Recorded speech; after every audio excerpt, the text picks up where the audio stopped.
Hello and welcome to another episode of Ahead of the Curve. Today I've got another very special guest, as I do every single week. Matthew Reagan is with me from Pseudo Magic. So Matt, welcome to the show. Hi, thank you for having me. It's great to be here.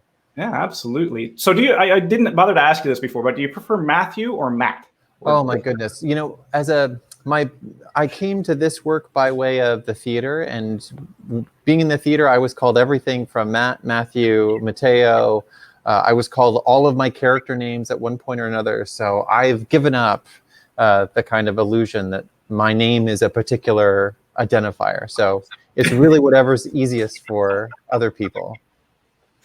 Yeah, I feel the same way because when I was in theater, my name is Jeffrey and I go by Jeffrey with a G because it just gets messed up all the time. I've been called Godfrey, Geoffrey, Geoff, like all kinds of different iterations of my name. It's been so friggin' funny. There was a small moment in my life when I worked at a Starbucks back when I was a theater student. And my favorite thing was I would write people's names in the phonetic alphabet on their cups, because that way I knew that I could say it. And I didn't try to pretend like I was going to spell it correctly. So I could imagine the comments that you received from some of the guests were probably like, wow, this is awesome. Right. There's a lot of confusion. Yeah. So Matt, can you give us and the viewers a little kind of insight as to where you came from, how you got started and mixed up into this crazy, insane industry that we live in? Oh boy, what a strange industry it is indeed. So I arrived in this work by way of performing. I was an actor, dancer, circus performer. It feels like another lifetime ago now. I did my undergraduate work at Cal State Fresno here in California, and I had imagined that I was going to find a graduate program. I was going to get my MFA in theater and performance. I was going to be an actor. An actor. Yes, exactly, with a capital A and a flourish. And I ended up in a car accident. I was stopped at a light. I was actually on my way to a production, to a dance show that I was in, and a car hit me. I hit another car, that car hit another car. And luckily I was fine. Everything was okay. But what did happen is it really changed my direction for graduate school auditions. I had kind of already decided what I was going to do for the URDAs and kind of MFA auditions. And then all of those plans changed. My I life bet they did, like in a snap. Yeah, exactly. So my life cornered a little bit. I spent a chunk of time working for educational outreach programs, predominantly with first generation to college, low-income students in the Northeast. Then made my way into educational technology, and really tried to figure out what was the kind of intersection between performance, technology, what were the things that I wanted to do? Because I had also spent that time kind of looking at my friends who had done their MFA work and feeling like, man, I really want to have health insurance, and I really would love to make sure that I can, own a home someday. And like, I didn't know how to reconcile the kind of feast or famine life that my friends were living with the kinds of work that I was doing. And in all of that tumultuous kind of exploring, I imagined I was going to be in the Northeast for 3 years. I was there for 7. Funny how that happens. That's life for you. Like, oh, I'll be here for like a minute. And then I was like, it has been a little longer. It's been a few. I found an MFA program out at the University of Arizona, Arizona State University, called Interdisciplinary Digital Media and Performance. And it was intended to be the intersection of traditional turnkey tools for thinking about how media is incorporated with performance, and then an opportunity for students to kind of explore and develop their own tools in the gaps that exist around current products on the market. And so I thought, okay, I want to do that. That was about the same time the Amon Tobin tour, the ISAM tour was happening. And I was like, okay, I want to do that thing. And I don't know how to do it, but I want to do that thing. I'm going to figure it out. And so that was then I, cornered again in life and jumped in with both feet. And the rest of it feels like it was history now. So how did you end up kind of like, where did you start in terms of media? Did you know that you were going to start getting into generative, or did you start looking at it from more of a creative and artistic approach? And how did you kind of get in? How did you start? Oh, it's a great question. How did I start in all of this? And I was definitely like an artist with a cap, maybe with a lowercase a, right? I always wanted to be an actor. Actor with the uppercase A. Right, but I was definitely an artist with a lowercase. And so that was really the kind of approach I was thinking about. I'd been a videographer, photographer when I was living in the Northeast. That was a passion that I had picked up. And it started to do a little bit of animation. I'd been helping faculty in my kind of work capacity there, and it started to do a little bit of initial programming pieces for automation in courses and some kind of basic web scripting. And so I found myself in this curriculum really thinking about kind of the artistry that I wanted to do. And then I encountered the same problem that I think all of us do, which is you sit down at After Effects, you've made the most beautiful thing, you hit render, and you discover that it's going to be 3 hours before you're going to see what it is that this beautiful thing that you've made. Yep. And that beautiful thing turns out to not be as beautiful as you were hoping after 3 hours. And you're like, I've got to make some adjustments. I've got to make some tweaks. I don't like this. I don't like that. Right. I remember there was one show I worked on where I had a piece of media that was the intro. It was a important piece for this show. But I think it was at that time about a 32-hour bake. It was like some big, particular plugin situation for After Effects. And I didn't have like a big beefy server that I was running it on. And we were through like the third iteration. And I remember looking at our director and being like, we only have time for one more of these. So I really need to know what it is that you're not liking so we can get it right. we got one shot and one shot only. It's like live production. Exactly. And so I think it was really there that I started to become more and more curious and interested in what do real-time solutions look like? Where are the places that I'm willing to make some compromises for either fidelity or having to pre-make some assets so that I still have the flexibility to kind of dream immediately, see changes right away. The thing I always hated working in theatrical productions is during tech when you'd have to say on comm, media's working, media's working, media's working. Oh, no, media is still working. Media's still working. Media's not working anymore. That's right. And it always felt dreadful at the end of a tech to have to tell your director and tell your creative team, hopefully you'll see those changes tomorrow, but you might not see them until the day before we open. And so I think those experiences really began to push me into thinking about how can we find the right toolkit, whether we build parts of it or we assemble it in some way, to make that process feel more organic, alive, and responsive, because live events was all about creating a responsive and engaging work, and that was really what I wanted to be doing. No, absolutely. And I also feel that from that approach, in going into a live environment, you want to be able to manage it organically. And the thing that I've seen some beautiful pieces over the course of the years where they've been choreographed, and the videography is choreographed perfectly to the dance routine or to that piece. And don't get me wrong, it looks phenomenal, but there's that kind of connective part that is not fully there. And I think that's kind of one of the really interesting things in generative media today, is that you can allow performers or actors with capital A's, or dancers or anybody else to actually be able to create that physical connection between themselves and technology, which is really, really interesting. Absolutely. I think that's, I found a lot of inspiration from companies like Chunky Move now years ago, but looking at the way that the movement and behavior of their performers was directly informing what was happening in the media. That to me was one of the most kind of inspiring spaces, because it really meant that we were we stopped thinking about the media as being this thing that was in addition to the show, and we were thinking about media as this element that was hidden, a hidden part of the world that was suddenly revealed that we could share in. And that's where I think our kind of connection with data and those pieces becomes really interesting and powerful, especially as a communication tool. No, absolutely. Helen, welcome to the show. She totally agrees with us as well. Great to have you here. For those of you, again, viewing, thank you guys for tuning in today. If you have any questions at all during our conversation, we keep it very informal.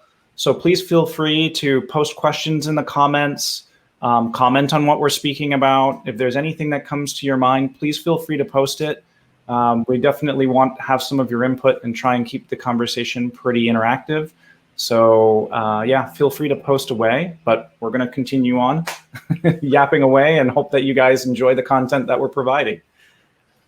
So can you, like, going a little bit back from the transition from After Effects into generative media, you know, for those of you who are tuning in, Matt is one of the, I would say one of the leaders in leading technologists and content developers using Touch Designer. So for those of you who haven't known of Matt in the past, if you go and check out his website, there is a plethora of like Touch Designer tutorials going how far back now, Matt? Oh gosh, back to 2013, I think. Things go back now. So yeah, so 7 years of a minute and tutorials on Touch Designer, which is an incredible tool set. So what I really wanted to kind of ask you is, how did you make the transition? How did you kind of decide to more or less specialize in going with Touch Designer? Oh boy, you know, in some strange ways it was. In some ways it was a little bit because of a feud with a faculty member that I had, and in some ways it was because of the richness of the environment. You know, prior to using Touch, I used MaxMSP, Processing, Isadora, Course Composer, MadMapper. I'm trying to think of what other, Resolume, Modulate. You know, I did the same thing that I think many of us kind of start with, where you have this kind of smorgasbord of tools. Yeah, you explore, you try and interconnect, you find out what are the upsides of one product, the downside, pros and cons, basically, weighing it down on the scales. And then you end up in a show. I remember I was working on one production where one of the beautiful parts of my graduate program was that as a designer, or as a media designer, you both did the system design, you did the media design, you did the installation, you built the interface, and then you trained an operator. So you really saw the whole circuit beginning to end, and then you had to turn over the keys to another student to operate. So you really had to think about how you're making something that was going to be relatively bulletproof, so that it could survive a week of production.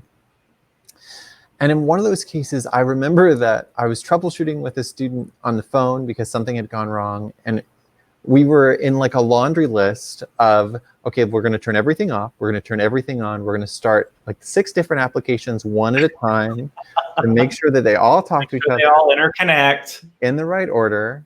And then we're going to turn around in a circle. We're going to, you know, pour some salt around us and then cross our fingers and hope that everything works. And it was at that moment that I began to really question, you know, how can I think differently about the toolkits that I'm using? And I'd found Touch along the way. I was only a Mac user at the time. And so I remember I stayed up until 4 or 5 in the morning one night. I dual booted my little MacBook Pro that I had at the time, and just committed to figuring out how this other framework operated, because so many people had talked about it. And that was really kind of the beginning of a transition into using Touch as a framework for both show control, visuals building, mapping, mixing, and all of those elements. To me, Touch Designer has been kind of an interesting environment because it was my entry point into working a lot with Python, and then eventually into working with GLSL, and then thinking about what's C++. And so it really became my natural evolution of getting into programming, like programming languages or scripting languages, and slowly diving a little deeper, diving a little deeper, and diving a little deeper. Exactly. And that for me became a really excellent, I've done a little bit of Unity, I've done a little bit of Unreal, I've worked with Notch, and I can kind of see now through the lens of, touch it lets you do a lot of dangerous things. God bless the people at the Derivative. There's a lot of trust they give to users. Like, you can really rightly just bork a computer if you want to. And so I can kind of understand how other frameworks have given you really explicit rails, and also those rails mean that there are some choices that are not available to you, probably for good reason, and a set of choices that are available to you. It's been really helpful for me, I think, from the perspective of how do we design thoughtful systems? What do we expose? What do we not expose to users? And I'm sure that you've seen the same kinds of questions about how do we pick and choose what we expose to a user to be able to manipulate, and when do we make that kind of very difficult choice? Yeah. I mean, you're kind of breaking it down into, well, it really comes down to a number of questions. I'm sure that we can create a whole other conversation around. But, the few basics is what does the final result need to be, what needs to be achieved, and what parameters need to be exposed in order to accomplish the end result.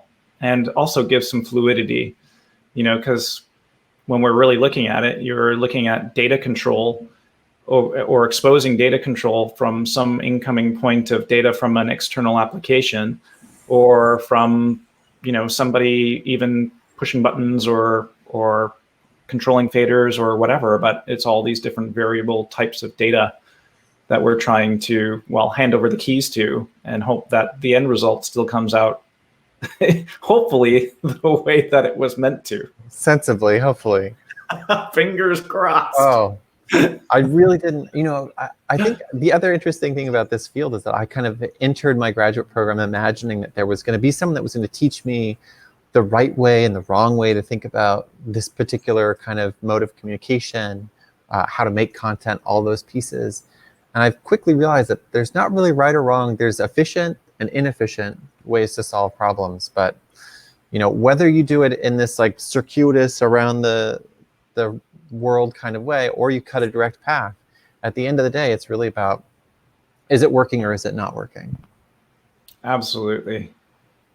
So how do you feel, in your view, how do you feel generative media changes the way that we're experiencing things? And sorry, I know that's again another bit of a tough one, but it would be interesting to have your viewpoint on that. Well, especially coming from a performance background. Oh yeah, I mean, I think, it was really interesting. We worked when I was at Arizona State University. We had an opportunity to work with a department called Arts, Media, and Engineering, and one of the instructors there had worked with the Bill T. Jones Company on a piece that used dancers and sensor data on dancers for their performance. Ultimately, when the piece toured, they didn't have the bandwidth to take all the operators, all the equipment, everything to do the same interactive show. So they did one good take, they made an edit, and then the dancers performed their choreography to choreographed media. The conversation with the dancers is what was really interesting. That while the audience mostly didn't feel different between the entirely choreographed, from a media standpoint, the baked media versus the live media, the dancers felt so much more agency and connection to their work when they knew that what they were doing was driving the actual content that people were seeing. And I think that's one of the pieces that is particularly interesting and inspiring, in part because you want your performers to be engaged and activated and excited, but and it's a performer's job to do that. But as an actor and as a curious person, I think one of the pieces that's really most exciting to me about going to live events is that there is a certain amount of risk that's involved. Yeah. Oh, hell yeah, there's risk. Right? Things can go wrong. Someone can forget a line, right? Like there will be an entrance that's at the wrong point, an exit that's at the wrong point.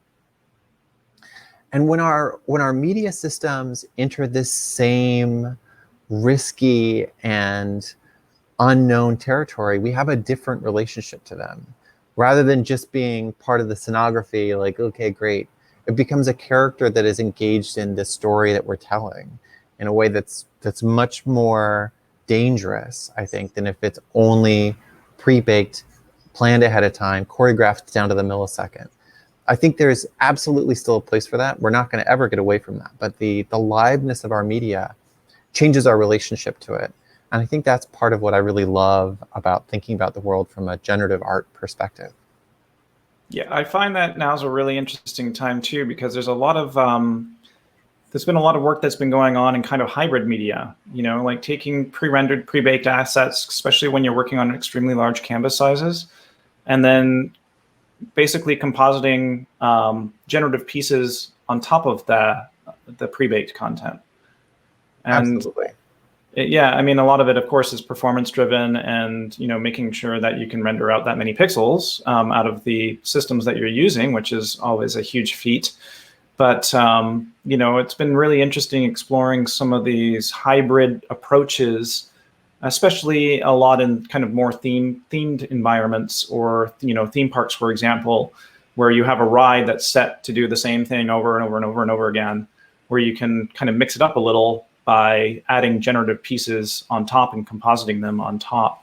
What are your thoughts on the hybrid approaches? Like, we use hybrid style approaches at Obscura all the time, and partially for exactly that reason, right? We had canvases that were, it's funny to think about, these canvases were so big, but a 20,000 pixel canvas 4 years ago is still a healthy amount of pixels to try and think about.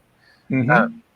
And so we frequently were trying to wrestle with, okay, what can we make that's kind of known and established? And then where can we find the little Easter eggs or interactive pieces that we layer on top that are still engaging and inspiring?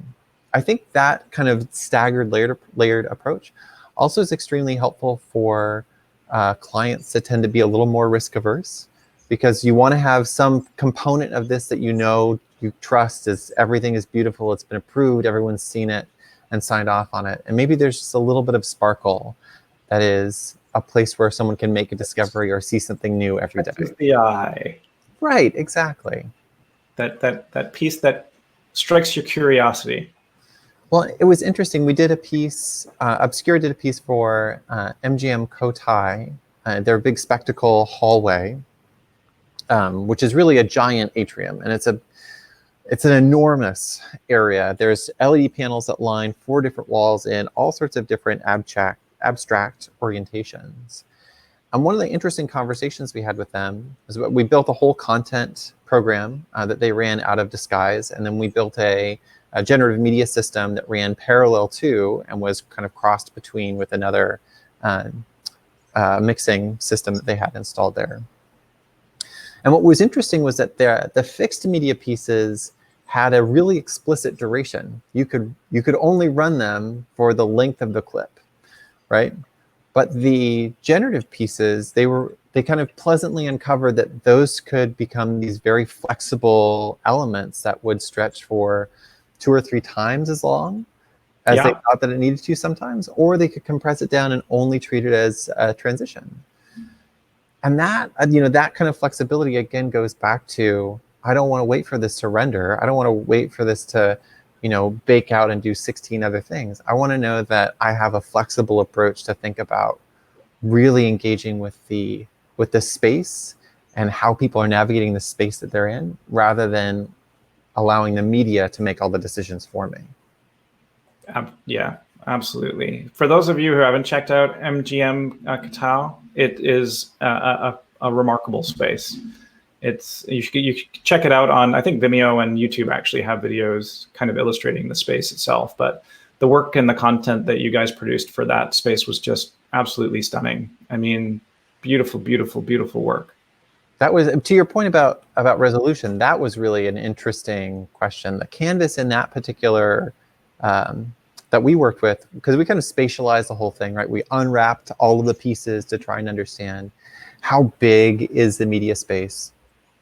And we wanted to respect that, even if screens weren't adjoined, this invisible space between them, something should take time to traverse that invisible space, right? The other world that our windows were letting us peek into. So when we dimension. Right, exactly. So when we unfolded the canvas, we ended up, I remember, I think I dropped something when I finally ran the numbers, and it was roughly 64,000 pixels laterally was the canvas that we had to work with.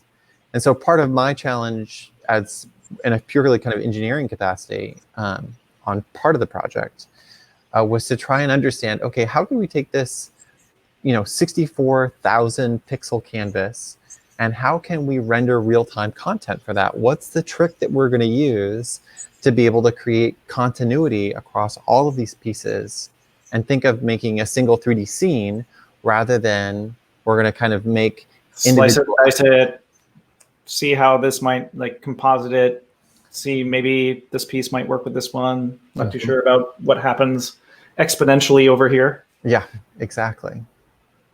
So that was a really interesting adventure to try and really think differently about how you imagine worlds, how you drive your rendering systems, and then how you think about making pieces for that are going to be reusable and reversible in the future.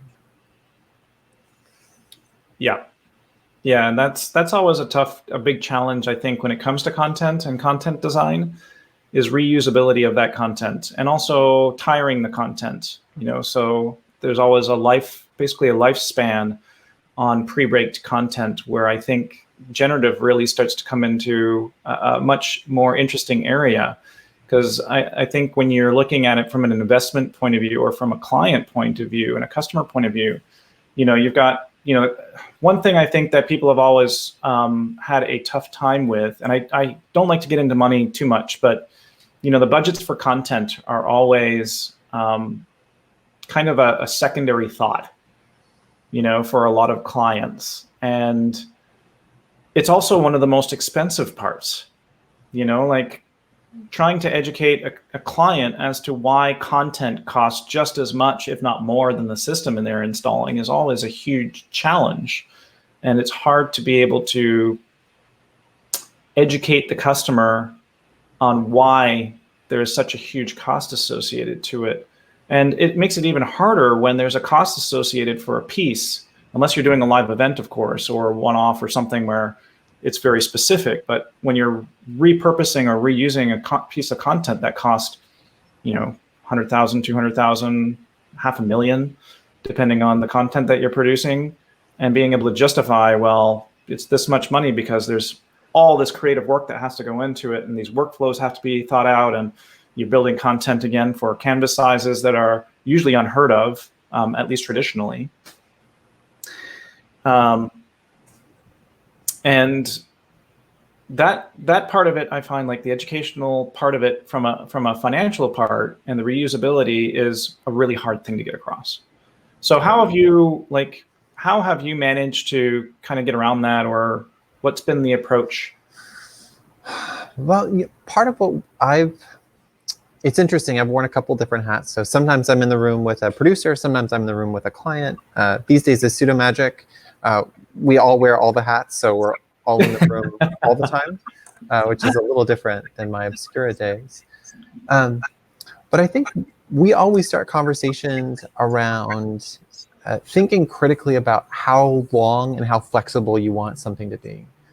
Because I think, especially on the generative side of the equation, when we were working on one project, Obscura, we framed it as, we can approach this where you can have a piece of artwork that's going to drive the parameters of this generative element.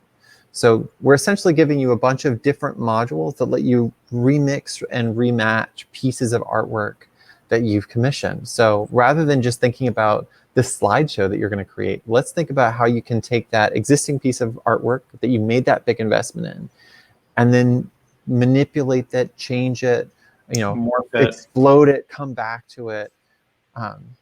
And there's a flexibility in approaching the work from that perspective that means that little module, right, that little plugin that we made for you works with any of the artwork that you've purchased.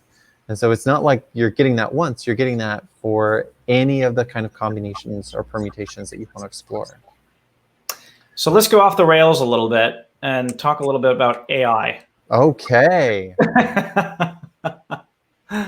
And, you know, there's been a lot of headway that's been made, especially in the digital art scene with artists like Rafiq Anadol that have been creating these massive, you know, well, all kinds of different types of GAN created content from different neural networks. And, you know, some of that stuff has been absolutely stunning.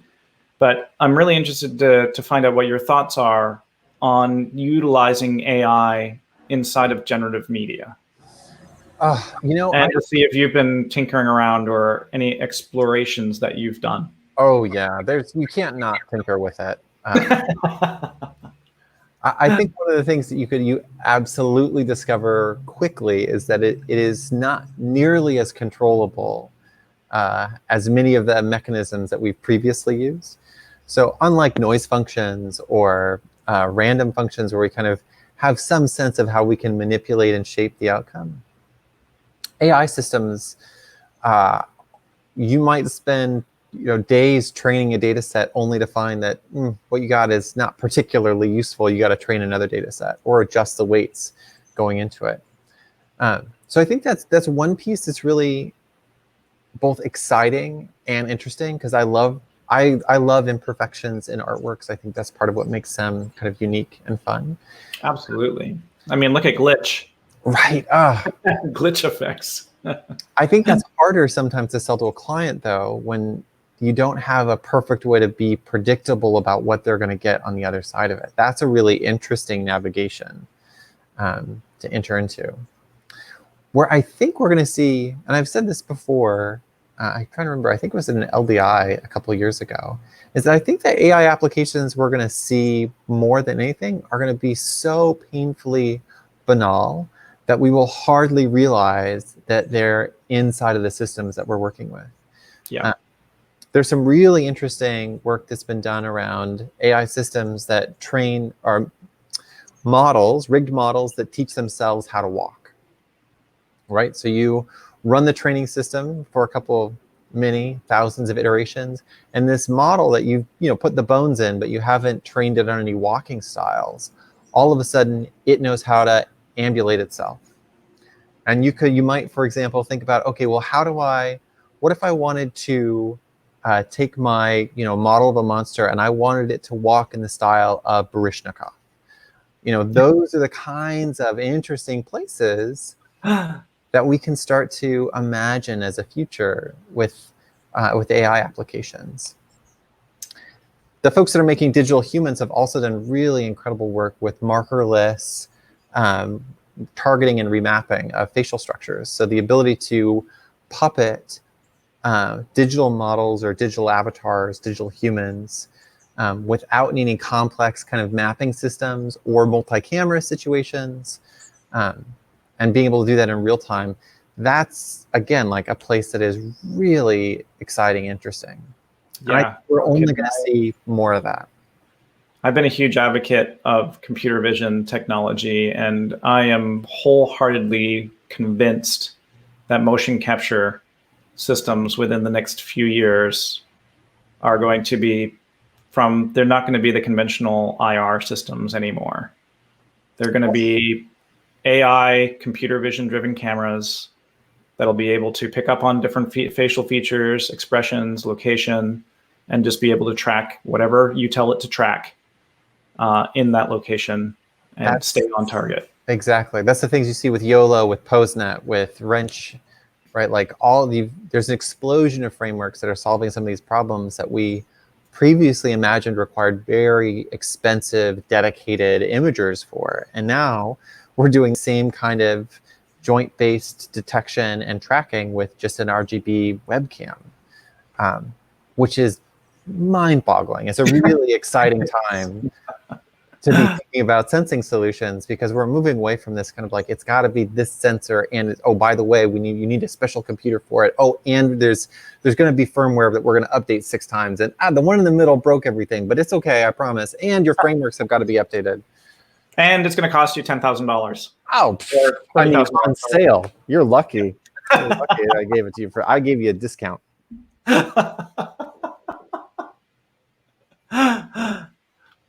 So yeah, I think the future is definitely in terms of AI. I find that a lot of the AI tools that have gone into, what we've been used to today have been more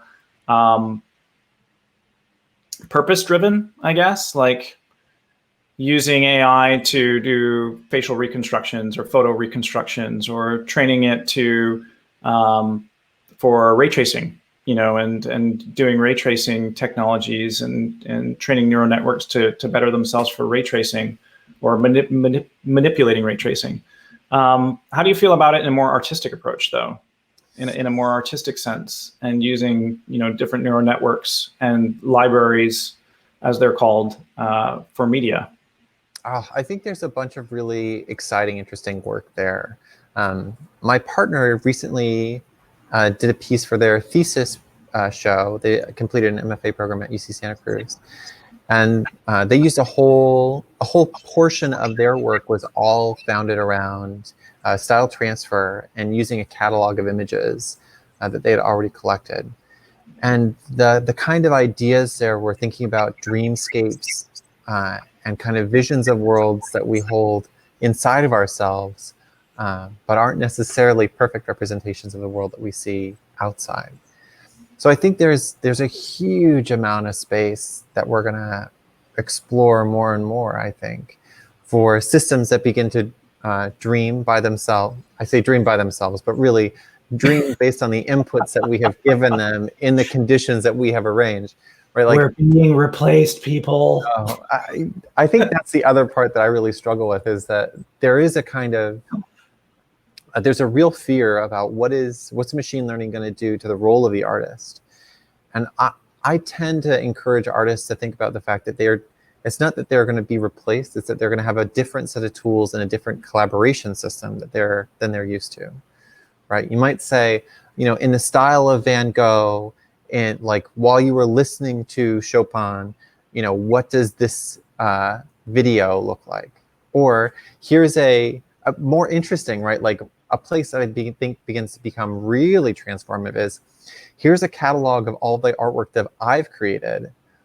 Like, what's your interpretation, dear little machine learning system, of who I am as an artist? And how can I reseed and manipulate this kind of reflective look at who I ought to be, or might be, or could be, or in some weighted system might represent.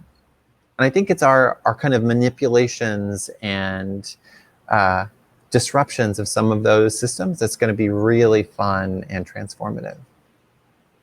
So I'd love to ask the people that are viewing what your thoughts on AI is. I mean, it's kind of new. It's relatively new. I'd say that the terminology has been around for a while. We're starting to get a little bit more used to hearing about it. We've got I think, a much better understanding of what it is now over the course of the last few years. So I would love to hear your thoughts. If you guys think of it as a future-based item, how you guys feel about it inside of technology, especially inside of live events and live event technology moving forward. I think it's very interesting to take a look into that, and just what you guys feel about it. Are you guys scared? Are you guys excited? It would be interesting to have some feedback from you as you're watching. So Matt, I wanted to I'm just going to shift gears again on us, because we're kind of all over the place, and I've got so much I want to talk to you about over the period of time. But when you're building media, on the side as an artist and creating your own works, what really fascinates you? Like what things are you really drawn to, and that you like to, that just fascinate you and kind of motivate you to push into these different areas? That's a great question. I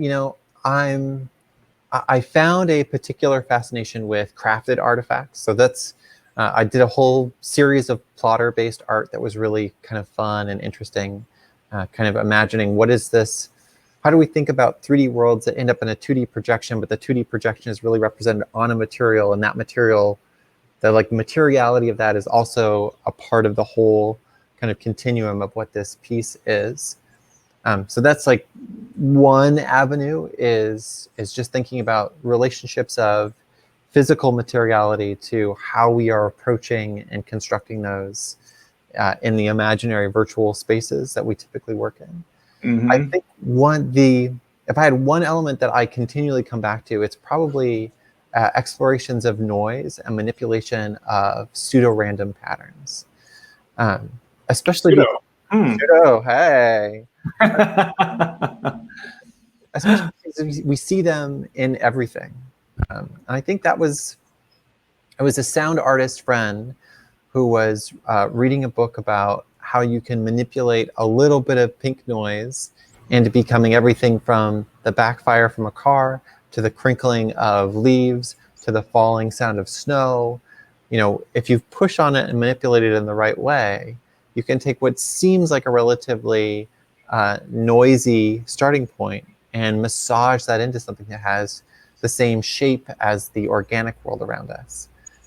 From a visual standpoint, I feel like I can't not see that anymore. I see it in wood grain patterns. I see it in stucco. I see it in concrete. I see it in cityscapes and the way that we lay out cities. There is a kind of structured disorganization to the world that we live in. So the presence of entropy and how entropy kind of collides with our notions of constrained control and chaos is really curious to me, I think. Yeah, I know for me, it's always been like manipulating physics within a digital world. Ooh, that's great. And, yeah, we're always trying to work on things like, all kinds of different simulators and different ways of being able to manipulate the physics in the virtual space. And I find that we're getting like really, really close to being able to do it. But I always feel that there's something that's still missing, like that. No matter how much we train a computer, or no matter how much we try to manipulate like real life actions, we get really, really, really close. But for me personally, there's always like that little tiny hint of something that just goes, okay, that's cool. I know that's water. I know that those are waves. I know that the waves are crashing, and I'm seeing the disbursement of the water as it crashes and collides. And then the wind elements, of course.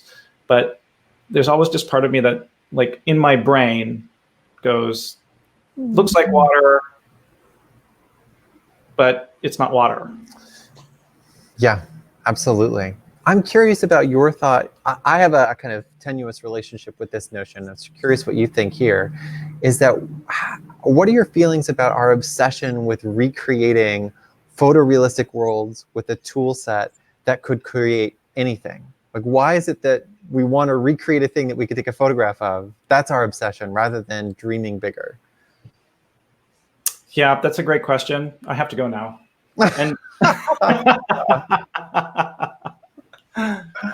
you know what? I think it's part of the I think it's really a challenge. I think it's the challenge of being able to recreate something from real life that is physically around us into something that is virtual and that is not. And trying to basically trick ourselves. I really think that we have a true fascination, and maybe we're a little bit seductive in wanting to challenge ourselves to recreate reality. And I think that there's a lot of reasons for that. Like video games are a really good, I think, a really good example of creating worlds that we're trying to create worlds that are very similar to our current surroundings in a lot of ways, so that we can relate to them, but also take us away from where we are today. I think that in some cases, it's just a way to be able to illustrate you going to another place without actually physically traveling there. And the whole fascination of that kind of really comes into play in creating these environments, right? At least that's my take on it. Yeah. I think a lot of it, of course, comes into the psychology of it all. Absolutely. And one other thing that I've always been fascinated about is that we as humans, when we come into contact with ourselves, we are really fascinated by humans and human connection and like there's been a lot of art pieces that have been created where you are the feature of the piece, and they've always been wildly successful because we're just curious. We love mirrors. We love cameras, right? There's never a more pure moment than a camera in an art installation with a kid, because they are like, it's a magnet, and they're like, seeing things move and wave and crash and all kinds of crazy stuff. Exactly. So Matt, we're kind of coming up to our 45-minute time. I just wanted to thank you so much for coming on the show today. It's been an absolute pleasure and privilege having you here with me today. Thank you for having me. It's been wonderful. Absolutely. No, my pleasure. For those of you watching, if you want to get a little bit more insight onto Matthew and his work, please go and check out his website, www.matthewreagan.com. Also, he has founded a new company not too long ago, right? That's true. We started Pseudo Magic. That's right. Which is a very exciting, we kind of discovered that in this weird space that we're all kind of entering, that more and more you find creative agencies that have these really big ideas about executing these kind of complex and nuanced technology-driven installations and experiences, but they might be missing that technology partner to help them bridge that gap between their design and innovation and execution. And that's really kind of all of the folks on the team have worked in some capacity in that spectrum. And so we really are aiming at being the kind of bridge builders and partner to help folks figure out how to take that big, crazy idea and bring it to life. That's awesome. And I wish you nothing but the best of luck with that, because that's something that is definitely really, really well needed across a multitude of different industries. So I can't see how you will not be successful with that and that approach. Yeah, fingers crossed. But for those of you watching, thanks again so much. We are going to stay on as we usually do. We're going to try and stay on through about the 1 hour mark. The other thing I wanted to mention is that Matthew is also going to be speaking at the upcoming Framework Conference. So for those of you who are not familiar with it, please check out framework-community.com. There's going to be a lot of phenomenal speakers that are going to be there. So I'd highly advise you guys checking it out. Lots of great content is going to be shared over the course of the weekend. And it's kind of a new initiative as well to help us as a kind of a digital community across a whole bunch of different kind of industries between digital art and live events and themed entertainment, and you pretty much name it, anything that can have content within it. It's a chance to basically form a sense of community and come together. So highly advise you guys checking that out. And as I say every single week, thanks for tuning in and stay ahead of the curve. So Matt, again, thanks, dude. Yeah, it's been a pleasure. It was really lovely to be a part of this. Absolutely. So for those of you who are viewing, if you have any questions, I know we've been posting it throughout the episode, but if you have any, it would be great to kind of hear from you now. We're kind of opening it up, much more casual conversation. So if you guys have any remarks, any questions, anything at all, please don't hesitate to post.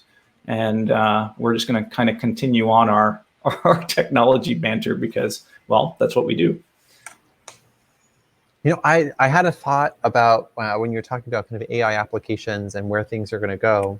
One of the pieces that I worked on with UCLA that might be interesting was we looked at this person tracking system that could be trained on a performance. So what does it mean if the AI system or the person tracking system involved in the theater knows the entrances and exits of your performers? What if the show system can begin to learn what the play is and what the choreography of it is? And how can it begin to anticipate, this is when this, lights come up here, or we've entered this new scene, or this other piece changes. That's really interesting. Right, our kind of like, our relationship with intelligent spaces, I think, is going to be a really curious artifact of our relationship to AI in the future.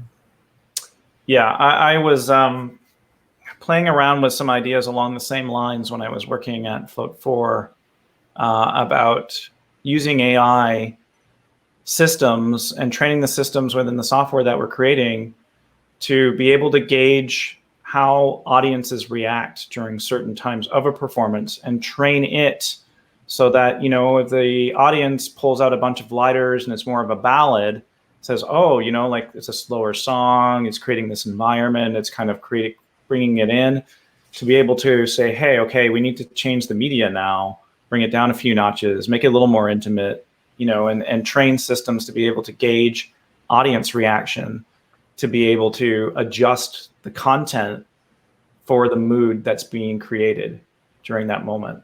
Oh, that's interesting. So I thought that, yeah, and trying to bring up different ideas to be able to use AI and in those different means and in those different ways. But unfortunately, we just didn't get too far down the road, but I'm hoping to get down there at some point. So Mason, yeah, absolutely, man. We're just going to have to wait and see where it takes us, but I think it's going to take us in really good directions.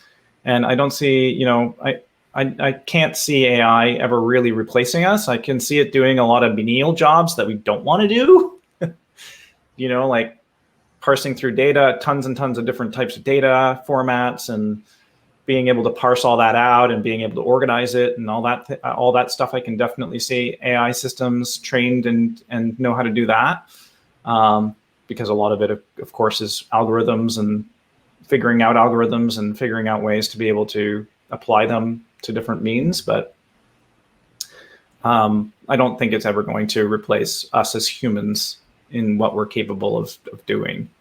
I'd love to see a system, Adobe, if you're listening, here's a free idea.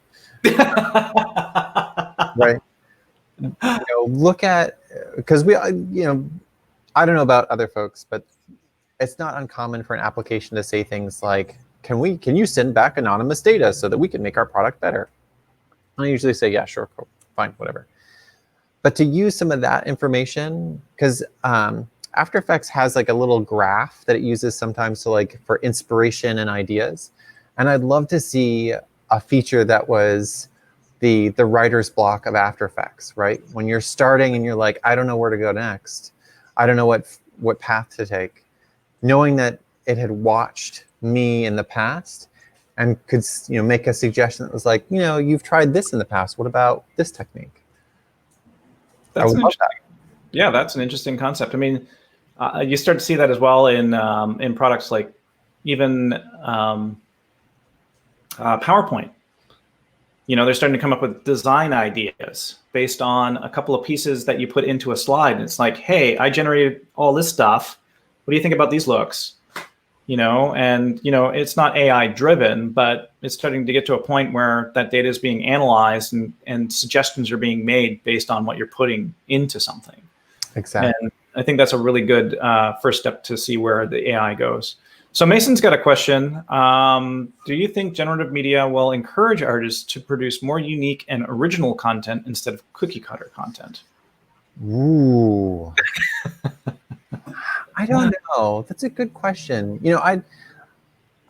I can't imagine that we're going to leave a world where we need things like every VJ is going to want like a bank of pre-made loops that's kind of like in that same cookie cutter kind of world. B-roll and stock footage are things that I don't think that we're going to move away from. I do think that it does apply some pressure to think differently about how can you integrate some of those generative ideas into your work as a conventional artist. And I think that's the space where I get really excited, especially when I talk to artists that feel a little hands-off about kind of generative approaches, are using that to say, well, what if you just imagine that data was in your palette, just like these other materials or these other kinds of techniques were in your palette. Yeah. What about data-driven content? So we're starting to hear that a lot. And I think data-driven is a very kind of abstract way of being able to describe it because, there's all kinds of different types of data that can be used to create visuals. But what are your thoughts on that from an artistic standpoint in actually being able to evolve and change media. I love data-driven interventions because I think that's a way not only to make something kind of like banally, lamely kind of like constructed, like here's a big array of numbers, right? But Check it out. what's the story that we tell with that? How is that meaningful to me? How can we use that information to either have a compelling action, to have a dramatic moment, or shape and change some of our understanding about what's happening either in a performance or in our lives? And I think, we're seeing some more of that. It's interesting. My PG&E is a power company here, and they now send little bills, or not bills, they send us something ahead of your bill that's like a rating, like here's what you're using in comparison to what your neighbors are using. You're doing great, or you're doing okay. You could be doing better. But those kinds of feedback mechanisms give us an opportunity to kind of reflect on ourselves. And I think data-driven mechanisms for media do the same things for actors, for dancers, right? Like as an actor, I know there are plenty of times when I got notes about I had a favorite side or position on stage, right? Like you're always up left. I need you to come down right a little bit. And what if our media systems also helped give us those clues and insights into our behaviors? Yeah, agreed. So Scott's got a very interesting question.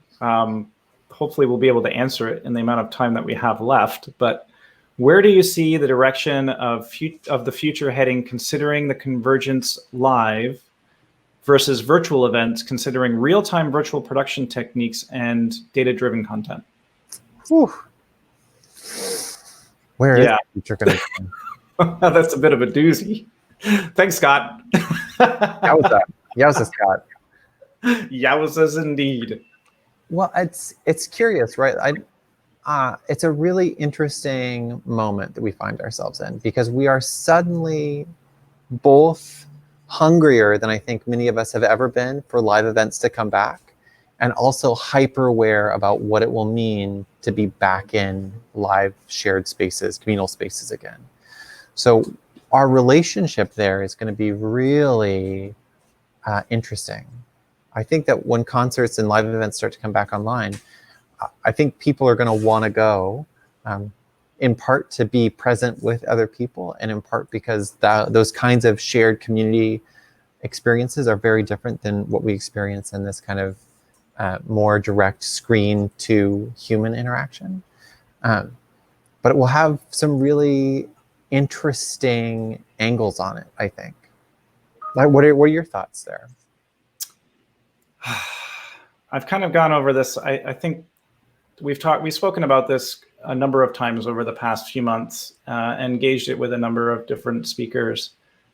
And it's an interesting time right now because, us, again, as I mentioned before, us as humans, we're going to want to be present. We're going to want to be physically engaged and involved. I don't think, we're all being very, very cautious and hopefully optimistic that there's going to be a cure. But even if there is a world where there's not a cure for what's happening around us today, we are humans and we're going to persevere one way or another, and we're going to push forward. And even right now, you're seeing a lot of things happening where the lockdowns are, or things are being loosened up a lot, and people are back outside. We're still seeing numbers kind of, go up, but people are going to live.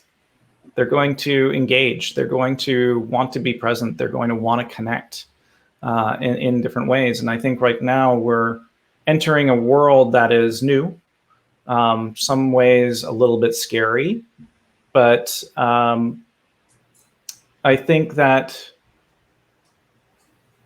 when it comes into kind of the convergence between live versus virtual, I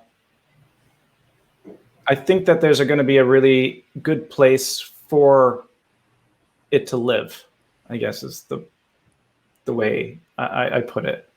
I think that there are areas that technology is going to help make things better, but it's kind of like going into a new territory where you're experimenting and you're not too sure what works and what doesn't work. And I think there's going to be a refinement period of time where there's going to be some huge friggin' possible disasters that might happen, but we're going to learn from them and we're going to change those and we're going to make it better, because that's what we do as a human, as humanity. And I don't think we covered the entire question that Scott is going for. I'm hoping that we have hit some of the points, but it's a tough one to really answer well. got me scratching my head. I think we've got some really unique opportunities for new interventions that imagine worlds that have co-located and remote participants, and what that relationship that we're going to create and bridge looks like. Because, right, we've mostly approached these problems where it's like everyone's at a distance or everyone's together and we have there's no gradient. And I think the future is probably going to be a little bit of gradient. So, what are the kind of mixtures of the South by Southwest perfume style concert where you can choose which live stream you want to jump to? What's that intersection with a Fortnite-like experience where you're at the show virtually exploring by via avatar? It'll be weird. It's going to be totally weird, unexpected, but I think it's a place where there's opportunity for lots of innovation and exploration right now. Absolutely. I think the biggest challenge is the interconnect between the performers and the audience itself. Because if I've already heard stories of different events that have been going on, especially like comedy routines where you've got comedians up front and they live off of the audience's reaction to gauge the flow of their show. And there's been past shows that have happened where they've tried to virtualize it, where the comedians are doing a pitch but don't have any interaction between who their viewers are, and they don't really know where to go with the show, so it doesn't do very well. And I think that's going to be the biggest challenge, is trying to find that interconnect between the performers and the audience engagement, and being able to create that energy that we have when we're in that environment, which is why I think we'll start to still see these kind of hybrid-based events where they're not as large or mammoth as they have been in the past, but they'll still be large enough to be able to create at least a general vibe of the event, so that when people are watching it in a virtual environment, they're still getting the same kind of reaction. Mm-hmm, definitely. And that's going to be a hard thing to do. Yeah. So Rob's got a question. I'd like to just kind of close things out with his question. Yeah. So, hi, Rob. So Rob's asking, how do you think community-created tutorials on Touch Designer will move the platform and people's understanding of it forward? Oh, that's such an interesting and exciting way to end, since we started with some kind of discussion about how much the platform has exploded in the recent months. And I think it's, like other tools, processing, Isadora, MaxMSP, Blender, right? Like, there's a real exciting space for people to be able to share the work that they're doing and the discoveries that they've made. And I think we're kind of in a weird renaissance for Touch Designer in that respect. There was, I was listening to Elbers Sarkavi the other day. He was doing an interview and he talked about how there's this like old guard of Touch Designer users. There's this like middle ground, and then there's this new group. Ew. You're right. And I feel like I'm in this weird like middle ground because when I started using it, there were not very many materials. And I spent a lot of time just trying to record what I was doing, so I had some breadcrumbs to get back to solving problems. And we're in a space now where you're seeing more and more people excitedly find ways to share the things that they're doing. Yeah. And I think that's, we see those kinds of explosions with things like After Effects, C4D, Blender. And I think that's something that we can be really excited about, in part because it means there's a kind of tipping point for the penetration of the platform, how ubiquitous it's becoming, and people's engagement with it. So my hope is that it's a good sign for the toolkit. and for people who are trying to understand how to explore worlds of procedural generation and real-time art making.